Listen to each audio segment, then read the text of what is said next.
Hello viewers, আসসালামু আলাইকুম। আশা করি সবাই ভালো আছেন। আজ আমরা ক্লোজ স্টোরেজ ভিজিট করতে আসছি। এই লোকেশনটা হচ্ছে আমানত close storage private limited, Thakurgaon. তো আমরা আজকে আপনাদেরকে এই ক্লোজ স্টোরেজের কিভাবে কাজ করে এবং কত ডিগ্রি টেম্পারেচারে কোন কোন প্রোডাক্ট রাখা হয় সে বিষয়গুলো দেখাবো। জমি থেকে যে আলুগুলো প্রাথমিক অবস্থায় শেডে রাখা হয় সেই আলুগুলো এখন দেখানো হচ্ছে। এই শেডগুলোতে মূলত হচ্ছে আলুগুলো রাখা হচ্ছে প্রাথমিকভাবে এখানে রাখা হচ্ছে। একদিন এখানে রাখা হবে। কার্যক্রম হচ্ছে আলুগুলাকে প্রাইমারিভাবে শুকানো হচ্ছে এবং ময়লা যা আছে পরিষ্কার করা হচ্ছে। প্রাইমারিভাবে আলুগুলোকে ছড়ায় রাখা হয়েছে এবং ভিতরে যে ময়লা আছে, আলু যেগুলো নষ্ট আছে, ফাটা আছে, এগুলোকে প্রাইমারিভাবে বাছাই করা হচ্ছে এই শেডে। ভিজিটের এই পর্যায়ে আমরা এখন প্রি কুলিং চেম্বারে প্রবেশ করব। আমরা সবাই একসাথে প্রবেশ করছি।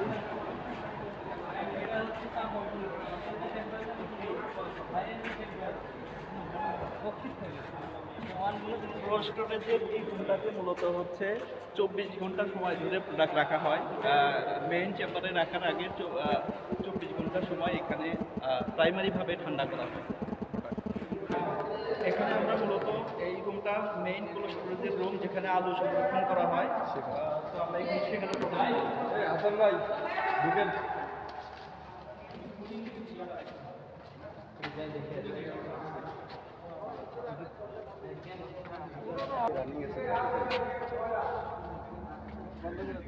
এই রুমটাতে মূলত এখন 35 ডিগ্রি ফারেনহাইট আছে। তো আমরা মূলত হচ্ছে এই রুমটা এখন ভিজিট করব। ডিয়ার ভিউয়ার্স, আমরা এখন এই কোল্ড স্টোরেজের গ্রাউন্ড ফ্লোরে অবস্থান করছি। তো এই ফ্লোরে মূলত যে শেলফগুলো যেখানে আলুগুলো রাখা হয়, এটা মূলত হচ্ছে কংক্রিটের তৈরি। যা যেখানে রাখা হচ্ছে এখান দিয়ে পর্যাপ্ত আলো বাতাস চলাচলের ব্যবস্থা আছে।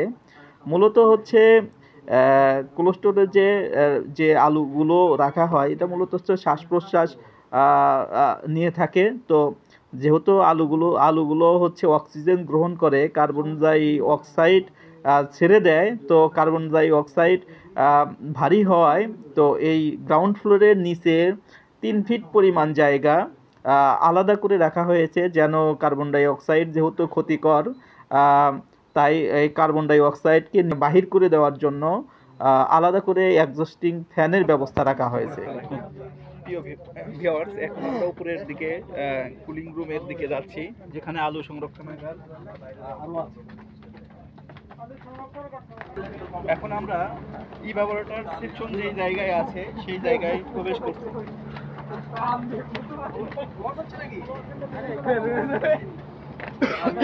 ভিউয়ার্স, আমরা এখন এই কোল্ড স্টোরেজটির ৫ম তলায় অবস্থান করছি।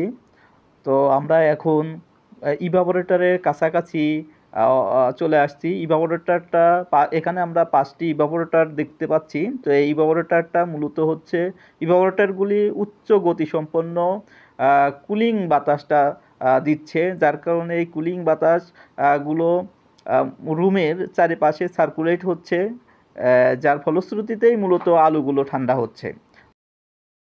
ভিউয়ার্স, দেখতে পাচ্ছেন কোল্ড স্টোরেজটির কন্ডেন্সারগুলো। মূলত কন্ডেন্সারটি অ্যাটমসফেরিক টাইপ। উপরের দিক থেকে নজেলের মাধ্যমে পাম্পের সাহায্যে কন্ডেন্সারের নর্মাল পানি কন্ডেন্সারের উপরে স্প্রে করা হয়, যার ফলশ্রুতিতে কম্প্রেসর থেকে আগত রেফ্রিজারেন্ট গুলো সাবকুল হয়। কন্ডেন্সারের নিচে ট্যাঙ্কে পানির পরিমাণ কমে গেলে মেকআপ ওয়াটার পাম্পের সাহায্যে আবারও পানির ঘাটতি পূরণ করা। ভিউয়ার্স, দেখতেই পাচ্ছেন পাম্পগুলো মূলত হচ্ছে এই পাম্পের সাহায্যেই মূলত ওয়াটার ট্যাঙ্কে পানি পাঠানো হয়। ভিউয়ার্স, দেখতে পাচ্ছেন পিডিবি মেইন পাওয়ার সোর্স, যেখানে 11 কেবি ভোল্টেজকে স্টেপ ডাউন ট্রান্সফরমারের মাধ্যমে 440 ভোল্ট ভোল্টেজে কনভার্ট করা হয়।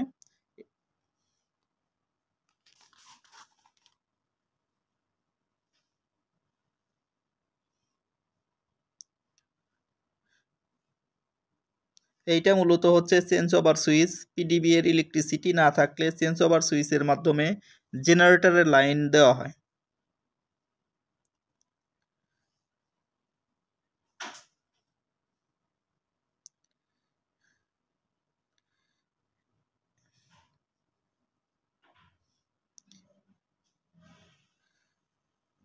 এটা মূলত হচ্ছে পাওয়ার ফ্যাক্টর ইমপ্রুভার। যতগুলো মোটর চলবে সবগুলো মোটরকে পাওয়ার ফ্যাক্টর ইমপ্রুভ করবে। পাওয়ারগুলো বাসবারে নেওয়া হয়েছে এখান থেকে।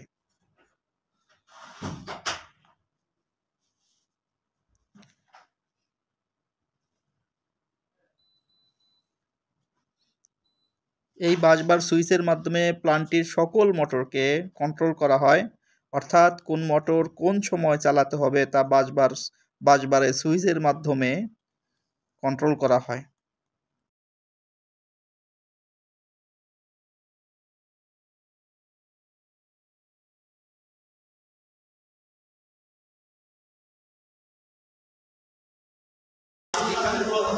এই তো শুরু হলো। আর কম্প্রেসর সাইডের মোটর দেখাচ্ছে। কম্প্রেসর মোটর তো হচ্ছে রেসিপ্রোকেটিং ওপেন টাইপ কম্প্রেসর। এখানে মূলত হচ্ছে যে তিনটা লাইন আছে। এখানে মূলত হচ্ছে একটা সাকশন প্রেশার কন্ট্রোল করবে, আর একটা দেখাবে, আর একটা হচ্ছে ডিসচার্জ প্রেশার দেখাবে, আর একটা হচ্ছে অয়েল প্রেশার দেখাবে। কোনো কারণে যদি অয়েলের সিস্টেমে অয়েল কমে যায় এখান থেকে দেখাবে, পরবর্তীতে সিস্টেম থেকে এখান থেকে কন্ট্রোল করা হবে বা অয়েল আবার চার্জ করা হবে নতুন করে।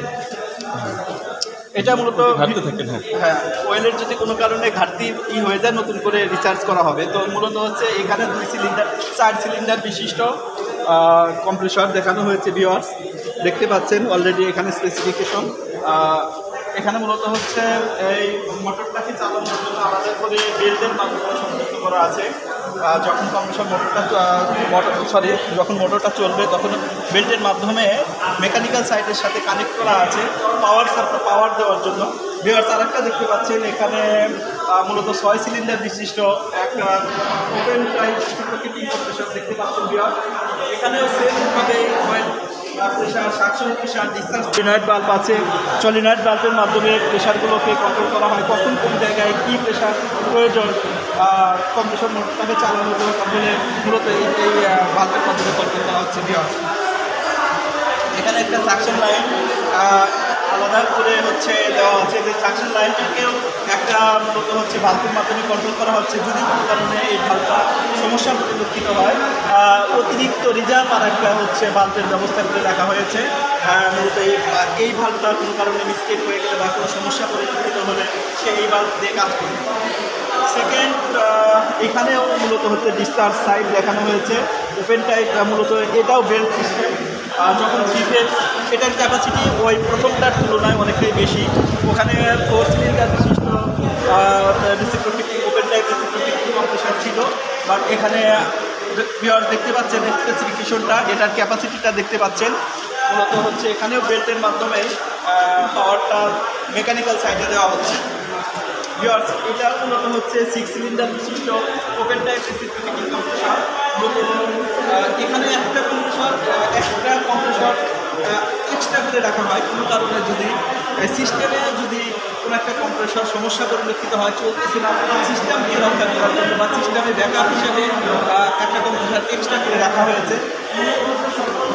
এখানে যতগুলো কম্প্রেসর দেখা যাচ্ছে সকল কম্প্রেসরই একই প্রসেসে কাজ করে, বাট কোনোটা 6 সিলিন্ডার, কোনোটা 4 সিলিন্ডার এরকমভাবে। তো আমরা এখানে সিলিন্ডারগুলো কীভাবে বুঝবো যে এখানে কয়টা 6 সিলিন্ডার না 4 সিলিন্ডার? এই যে এখানে দেখতে পাচ্ছেন ভিউয়ার, এখানে মূলত হচ্ছে এক একটা 2টো করে সিলিন্ডার এখানে আছে একটার ভিতরে। তো আমরা এখানে দেখতে পাচ্ছি 1, 2, 3, তার মানে হচ্ছে 6টা সিলিন্ডার এখানে এই কম্প্রেসরের জন্য রাখা আছে।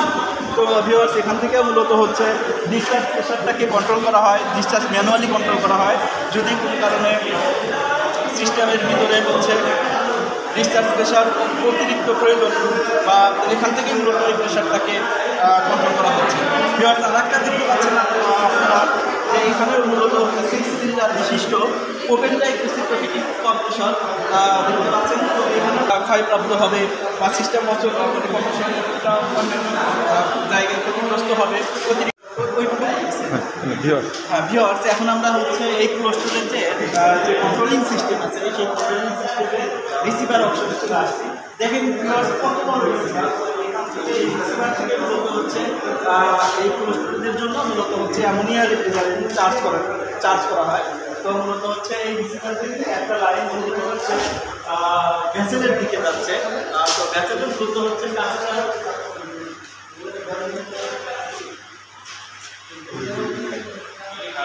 মূলত হচ্ছে যে রেফ্রিজারেটরটা যায়, তো মূলত হচ্ছে উপরের যে রেফ্রিজারেটরগুলো থাকে সেগুলো মূলত হচ্ছে বাষ্পীয় অবস্থায় থাকে। আর নিচে ভিউয়ার্স এখানে দেখতে পাচ্ছেন হচ্ছে এই যে এই রিসিভার আছে, রিসিভার থেকে মূলত হচ্ছে এই রেফ্রিজারেটরকে ভ্যাসেলে পাঠানো হয়। তো ভ্যাসেলে দুটা লাইন আছে, একটা হচ্ছে লিকুইড লাইন আর একটা হচ্ছে সাকশন লাইন। তো সাকশন লাইনে কিছু রেফ্রিজারেন্ট লিকুইড অবস্থায় থাকে, সেই লিকুইড অবস্থা থেকে যেন বাষ্প অবস্থায় ধারণ করতে পারে, সেজন্য হচ্ছে অনেক জায়গা আছে। আর এই লিকুইড যে রেফ্রিজারেন্ট আছে, এই রেফ্রিজারেন্টকে মূলত হচ্ছে এক্সপানশন ডিভাইসে পাঠানোর জন্য মূলত পাম্পটা ব্যবহার করা হয়েছে। এরপর সাকশন পেপার যেটা থাকে, এই সাকশন পেপারটা মূলত হচ্ছে কম্প্রেসারে পাঠানো হয়। এই যে দেখতে পাচ্ছেন যে সাকশন লাইনটা দেখেন অনেক বড় এবং অনেক জায়গা নিয়ে এটা করা। সাকশন লাইনটা অনেক উঁচুও ছিল, দেখতে পাচ্ছেন। এই সাকশন লাইনটা মূলত আবার দেখতে পাচ্ছেন যে মূলত হচ্ছে কম্প্রেসারে চলে আসে। এইটা এইভাবে মূলত হচ্ছে আমাদের এই কোল্ড স্টোরের যে সিস্টেমটা এইভাবে কাজ করে। পুরো কন্ট্রোলিং সিস্টেম এবং হচ্ছে ভিতরে কীভাবে টেম্পারেচার কন্ট্রোল করা হয় বা কোন জায়গায় কীভাবে গুদামজাত করা হয় মানে মালামালগুলোকে, প্রোডাক্টগুলোকে, পুরো সিস্টেম দেখানো হবে। ধন্যবাদ।